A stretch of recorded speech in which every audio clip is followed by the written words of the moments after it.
Halo, welcome back to my channel teman-teman. Hari ini kita itu mau bahas tentang perfilteran koi. Biar nanti teman-teman yang mau buat kolam koi baru tidak hanya estetik tok. Wah, aku pengen buat kolam koi 2,2 kali 2,2, dalamnya 2 meter tapi nggak pakai filter. Biar caranya itu kan. Itu kadang biasanya kalau nggak tahu triksnya dari awal, cuma biasanya tukang taman yang buat, yang penting bagus. Nah itu nanti chambernya kecil-kecil, terus apa namanya, pas nanti udah jadi dikasih kolam koi, kok kolamku jadi dikasih makan dikit aja wes buket gitu, kotor. Nah ini susunan media seperti apa atau urutannya filter seperti apa supaya teman-teman itu nanti nggak bongkar lagi. Jadi udah invest uang untuk buat kolam koi, tetapi setelah itu kok dibongkar lagi, dibenerin lagi. Sayang banget seperti itu ya. Ya, oke. Simak terus videonya, kita akan lanjut. Oke, yang pertama kita harus mengenal prinsip dasar dari filter sendiri. Filter itu kalau buat saya sebenarnya ada 3 hal yang paling penting. Yang pertama, filter mekanis. Yang kedua, filter biologis. Dan yang ketiga, itu desinfeksi. Jadi urutannya disaring filter dulu pakai filter mekanis, kotoran-kotoran yang kotor disaring sama filter mekanis. Setelah itu sisanya adalah zat-zat yang dari si kolam ini kan, ada koi, ada makannya, terus menghasilkan amonia. Biar netral itu pakai biologis. Itu yang setelah itu urutannya seperti itu. Terus yang terakhir adalah desinfeksi atau pembunuhan mikrobakteri yang jelek. Jadi di filter yang kotoran yang paling kotor yang kasar di filter di mekanis. Setelah di mekanis itu zat-zat yang yang jelek, yang kayak amonia itu mulai dinetralkan. Ya, setelah dinetralkan itu langsung yang air selanjutnya itu dibunuh sama si desinfeksi. Nah, desinfeksi itu apa nanti kita bahas. Oke. Terus yang pertama adalah kita bahas mekanis. Oke, mekanis di sini yuk, masih Mas. Mekanis itu sebenarnya itu adalah filter yang ini nyaring kotoran-kotoran yang kasar. Ini kalau saya cuma pakai dari jaring nelayan saja. Ini 25 kilo dulu. Ya, wes cukup aja, ini dibuka segini tak. Ya, ini 25 kilo dulu. Itu fungsinya apa ya? Ini kotoran yang di sini nanti kan ini ada skimmer, ada BD masuk ke sini. Ya kayak kotoran-kotoran ikan itu nanti akan disaring di sini full. Jadi teman-teman, mekanis itu nggak cuma ngomongin masalah jaring nelayan. Sebenarnya ada banyak kok. Ada yang jaring nelayan yang paling biasanya biasa dipakai. Terus ada yang kayak itu jetmet lebih bagus lagi, yang yang harganya lebih tinggi lagi. Terus ada pakai brush yang harganya sedang-sedang saja. Yang pasti itu ada plus dan minusnya. Ada si jetmet, ada kapas, ada kayak jetmet itu yang dari Jepang ya. Terus yang terakhir itu yang mahal pakai RDF, Rotary Drum Filter. Itu seperti apa? Simak videonya nanti setelah ini. Nah, ini video singkatnya, diamati dulu ya. Nanti tinggal kita bahas detail setelah ini. Oke, gas. Oke, kita bahas dulu sistem RDF. Kita bahas sistem RDF atau Rotary Drum Filter, yaitu dia sebenarnya drum yang berputar untuk memfilter air. Ya, kita ngomongin dulu per partnya. Ini ada bagian luarnya, ini adalah drum filternya. Terus ini ada pipa inlet yang akan masuk, tinggal gimana desainnya. Terus ada pompa yang bertekanan untuk agar menghasilkan semprotan yang bertekanan di radius dengan nozzle. Ini ada talangnya, talang yang nanti backwash buat, jadi kalau ini nyemprot nanti ada talangnya itu akumulasi kotoran dan jatuh ke pipa pembuangan ke drainase atau pipa pembuangan ya. Terus air yang masuk dari pompa, biasanya ini kalau RDF itu dikasih di atas sih sebenarnya, bukan di bawah. Jadi biasanya pakai pompa juga, pompa masuk, dia nanti jatuh ke filter yang area di sini, area filtrasi ini. Nah, di sini kan ada gravitasi auto, air akan jatuh ke dalam baknya. Setelah jatuh ke dalam bak, ini air yang sudah bersih, dia akan menuju ke next chamber atau chamber selanjutnya di chamber biologis. Ya, teman-teman. Nah, kan setelah ini jatuh berarti kan ada kotoran di area sini nih. Ada kotoran di drumnya. Nah, cara membersihkannya ya ini pas muter gini, pas dia akan naik, disemprot dengan ini, seret gitu. Kotorannya jatuh, ada airnya, dia kebuang ke bak drainase seperti itu. Jadi sistemnya ini sangat bagus. Bisa nanti ini diaktifkan pompanya yang buat backwash ini, buat melewati nozzle ini per berapa, 1 jam 1 kali 5 menit atau 2 jam 1 kali 5 menit, tergantung tingkat keparahan kotoran teman-teman. Ya gitu. Ini sistemnya sebenarnya cuma simple seperti itu, tapi yo ini listrik, buat muternya drumnya juga listrik, airnya baru ini yang buat backwash. Nah, kalau teman-teman di sini nggak perlu backwash manual, jadi ada biasanya kalau pembuat menyertakan mode timer yang otomatis per berapa jam bisa nyemprot, atau mode manual yang bisa kalau wah ini kurang pas nih, ada pencetan buat manual di nozzle cleaning. Jadi seperti itu, muter, air jatuh, air bersih ke bak, ke next chamber, kotorannya di sini naik, seret kan, muter kan, disemprot sama si nozzle, set, jatuh ke sini ke talang, udah terakumulasi masuk ke drainase. Seperti itu teman-teman. Oke, mantap kan? Lanjut. Ya, tinggal disesuaikan saja budgetnya teman-teman. Mau pakai filter media mekanisnya yang pertama itu pakai jaring nelayan ya boleh, sekilo kalau nggak salah 20 sampai 25.000. Terus yang jetmat saya kurang tahu karena mungkin cukup mahal. Terus yang kayak kapas, kayak brush itu mirip-mirip, itu gampang dibersihkan tapi mungkin kurang rapet. Tapi kalau dirapetin juga pasti cuannya juga lumayan tinggi. Terus yang paling keren ini pakai yang tadi rotary drum tadi yang tak terangin, dari cara dia buangnya otomatis, terus dia bersihinnya gimana, kita nggak perlu repot backwash, nggak seperti yang yang media-media yang ada di yang kita sebut yang tadi, yang biasa kayak jaring nelayan dan lain-lain. Ini sudah otomatis, sudah mengkondisikan dia sendiri agar supaya dia bisa nyaring yang kotor nanti di drain atau di backwash sendiri, terus dia bisa membersihkan si jaringnya sendiri. Kalau mungkin saya buat sendiri juga bisa pakai timer buat on off-nya, nyemprot nozzle-nya dan lain-lain, tapi ya males lah, bukan ini lagi lah, udah males ya. Kayak ini sebenarnya cukup mudah kok buatnya. Oke, itu jadi media mekanis itu semuanya akan menyaring kotoran-kotoran yang kasar teman-teman ya. Ini fungsinya sangat krusial. Jadi sangat krusial untuk teman-teman pencinta koi. Ya. Ini biasanya gitu. Banyak yang saya temuin itu kok gini. Aku sih penting buat bagus saja, nanti perkara filter belakangan. Salah, menurut saya salah. Karena setelah buat jadi terus nggak jalan si filternya, mau dilihat apa itu, kalau ini ikannya nggak sehat, dikasih makan dikit buket, banyak kena penyakit gitu. Penting banget karena filter adalah, kalau orang bilang ginjalnya yang di badannya itu nyaring semua kotoran gitu. Gitu ya teman-teman. Oke, terus lanjut pembahasan kedua. Ini macam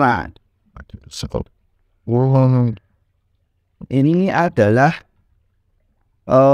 filter kedua. Sebenarnya di bawah ini ada banyak media biologis, tapi saya tetap kasih filter lagi atas, paling bawah dan paling atas ya. Ini filter biologisnya, fungsinya ya tadi yang saya sebutkan setelah di mekanis, jadi butuh untuk menetralisir zat-zat yang ada di yang jelek yang ada di kolam. Jadi kayak kalau ikan makan, kalau orang ngomong itu menghasilkan amoniak. Kalau amoniaknya berlebih, pasti ikannya lama-lama ngebom dirinya sendiri, mati gitu karena amoniak lebih, ada filternya ya. Nah ini fungsinya sih media filter. Kalau saya di sini ada 2 ya gitu. Terus medianya apa saja ya? Medianya di sini itu, bentar saya buka catatan saya yang di laptop biar nggak lupa. Oke, kalau dulu saya sebenarnya karena ini mengkondisikan kolamnya supaya saya konsepnya itu sebenarnya outdoor biar kena sinar matahari, tapi ya riskan pasti untuk kematian ikan. Terus sudah outdoor itu mengkondisikan supaya si filternya ini kuat menghadapi cuaca yang lumayan ekstrim. Dan saya hobi sekali kasih makan ikan-ikan ini. Ini kalau sekarang itu mungkin 3 hari sampai seminggu. 3 hari, 1 minggu itu 1,5 kilo pakan habis dengan kolam yang luasnya cuma 2,2 di full di sini. Jadi ikannya nggak begitu gede, tapi makannya lah agak gendut-gendut lumayan lah. Jadi saya gitu pengennya bening ini habis kasih pakan nih. Ini udah 3 kali makan, berarti sekitar 3 kali 1 kali itu 1 on, berarti udah 3 on makan yang ada di sini. Agak coklat ya nggak masalah menurut saya.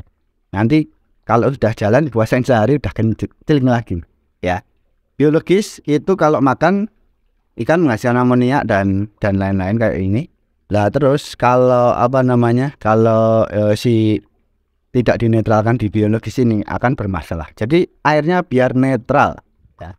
Gitu teman-teman. Konfigurasinya seperti apa? Minimal 30% dari luas kolam. Ada yang 50%. Wah, teman saya itu Mas Bayu, ikannya kasih makan sekuatnya, kasih makan ikannya yang orang bilang itu dulu beli murah meriah, sekarang sudah jadi munuk-munuk gitu. Ada itu. Nanti kalau rahasia Kip mungkin kita bisa ngobrol-ngobrol saya di sana juga boleh. Oke. Terus prinsipnya pertama mekanis, biologis. Ini yang biologis. Terus yang terakhir ini sebenarnya pompa dan ada UV di situ. UV-nya itu fungsinya buat apa sebenarnya? Fungsi UV selain mengurangi algae juga, kalau yang ada sih ada di kantor ya, itu ada UV, itu ada yang ada yang low, medium, high. Jadi ada yang dosisnya berapa itu pakai sensor untuk membunuh mikro misal A, B, C ini yang mati pakai low, D, E, F yang pakai medium, dan Z, X, Y, Z itu pakainya yang high. Itu fungsi masing-masing. Tapi di sini tetap saya nggak bisa ngomong UV-nya itu pakai efektivitasnya seperti apa, merek apa, karena di situ tidak disebutkan bahwa yang mati berapa persen gitu. Yang mati apa saja gitu ya. Itu hanya algae dan cukup membantu untuk membuat ikan-ikan ini sehat. Dan jangan lupa kalau sebenarnya di chamber ini butuh aerasi sebenarnya. Tapi kalau yang saya karena dulu desainnya masih cukup banget, saya nggak begitu tahu ikan. Terus begitulah, akhirnya seadanya saya edit supaya ikan di sini tetap makannya banyak, bisa backwash, tetap bersih dengan mengoptimalkan chamber yang ada. Ini 30% aja teman-teman, enggak 100% ya. Oke. Terus kita bahas setelah ini urutan di di medianya. Nah, urutannya seperti apa biar nanti teman-teman nggak bingung ya. Oke, cus lanjut. Oke, kita bahas satu persatu ya. Jadi flow-nya kalau dari saya itu adalah dari bawah. Jadi BD-nya itu dari bawah, dari kolam ya, masuk ke jaring nelayan ke chamber 1, terus naik turun ke sini ke chamber 2, terus sampai ke chamber akhir. Akhirnya nanti ada UV dan pompa balik lagi ke chamber ke kolam utama ini levelingnya gini, satu semakin turun supaya nanti yang di sini nggak tekor, tapi punya saya alhamdulillah nggak tekor, full di sini. Oke, jadi pertama yang tadi saya bilang filter mekanis, saya biasanya pasang 20%, 25% dari luas total chamber. Jadi 25% itu saya full jaring nelayan. Tapi ini kita ngomongin di apa namanya, untuk indoor ya, bukan outdoor ya. Terus setelah itu kan dia full di jaring nelayan. Kita full aja nggak apa-apa. Misal kolamnya 2,2 meter pakai chamber 40%. Nah, ini 40% nanti dibagi ini. Jadi dari 40% itu, dari luasan 40% itu 25% full untuk jaring nelayan di chamber 1. Setelah itu dia kan turun ke sini. Nah, ini batu apung. Saya kasih batu apung banyak, apalagi indoor, karena apa? Dia sangat efektif untuk menetralisir yang namanya amonia, atau campur batu gombong juga boleh, murah itu. Paling sekarung sekitar 70.000 kalau yang batu apung, batu gombong sekarung sekitar 30.000 kan masalah. Oke. Kalau nanti pengen lihat gambarnya, nanti saya sertakan di video. Oke, terus setelah itu nah, chamber 3 ini 30% juga. Chamber 3 30% itu kalau order saya rekomendasikan full oyster. Ini buat fungsinya oyster itu buat sebenarnya buat pH buffer. Ya, saya nggak pakai yang plastik-plastik, nggak aneh-aneh, nggak pakai ring-ringan. Saya hanya pakainya apa namanya, pakai ini aja, oyster sama batu apung. Tapi kalau teman-teman mau pakai media kimia di apa, ini boleh nanti yang terakhir ini dicampur dengan bioring, batu arang atau batu karbon, karbon aktif, atau pakai zeolit, tapi diletakkan di atas aja, jangan di bawah, karena itu nanti harus di apa namanya, diganti kalau udah jenuh harus diganti, atau dijemur kalau nggak salah 3 bulan sekali atau 4 bulan sekali. Kalau udah nggak efektif harus dibuang, ganti. Jadi ditaruh di paling atas, jangan yang paling bawah ya. Jadi gunanya jaring lain tadi filter mekanis, terus batu apung ini buat menetralisir yang amonia. Terus kalau order saya rekomendasikan oyster, dia untuk pH buffer atau dia untuk menstabilkan pH. Terus jadi ini mekanis, biologis. Nah, kalau pengen langsung jadi biologis, setelah itu ada yang bisa membantu untuk disinfection, bisa tadi yang 3 tadi. Ada bioring, ada batu karbon aktif atau beli arang aja, arang batok. Terus ada zeolit, batu zeolit itu murah juga bisa nanti, tapi ini harus diganti. Nggak direkomendasikan untuk zeolit itu yang suka nggak menggarami dengan garam gerasa di kolam. Mending yang seperti ini aja standar, kalau udah jadi sehat kok. Setelah itu ini netral. Teman-teman nanti bisa pakai UV. Ya, UV untuk membunuh bakteri yang jahat sebenarnya, biar ikannya sehat. Terus jangan lupa di bawah sini itu dilambari atau dikasih papan dan jaring nelayan supaya nanti kotorannya bisa tersaring di sini dulu. Dan di atasnya juga dikasih jet mat lah, walaupun 1 layer. Nggak masalah, yang paling nggak di chamber 2. Begitu ya teman-teman. Fungsinya seperti itu. Kalau ada pertanyaan silahkan ditanyakan di kolom komentar. Ini konfigurasi saya. Ini kalau full gini, pompanya luasan di pembahasan video saya di kolam pemilih pompanya ini kapasitasnya benar, minimal 2 kali, dan pipanya ini besarnya pas, pasti akan burning banget itu. Oke teman-teman, lanjut ke next. Nah, itu urutannya teman-teman. Jadi sudah tahu apa aja ya urutannya tadi apa, terus fungsinya si batu gombong buat apa, batu apung buat apa, terus si oysternya buat apa, ini buat apa. Itu nanti sudah saya terangin di video yang saya buat YouTube ya, yang di sini sudah komplit. Untuk masalah ini untuk standar aja ya, maksudnya bukan yang kolam mahal, kolam yang ibaratnya kita ngomong murah meriah, nggak yang mahal. Jadi kalau sesuai budget media filter ada yang sampai isinya aja cuma hampir satu isi gini ya, hampir nggak cukup kalau cuma 100 juta aja gitu. Ada yang seperti itu. Jadi tergantung budget kita, yang penting happy, ikannya sehat, tetapi tetap memperhitungkan secara teliti. Di sini tuh butuhnya apa, jangan nggak pakai filter hajar terus. Itu yang jadi masalah. Oke teman-teman, terima kasih telah menonton video saya. Jangan lupa untuk subscribe, like, dan komen biar saya lebih semangat untuk ngonten. Oke teman-teman, cus, terima kasih.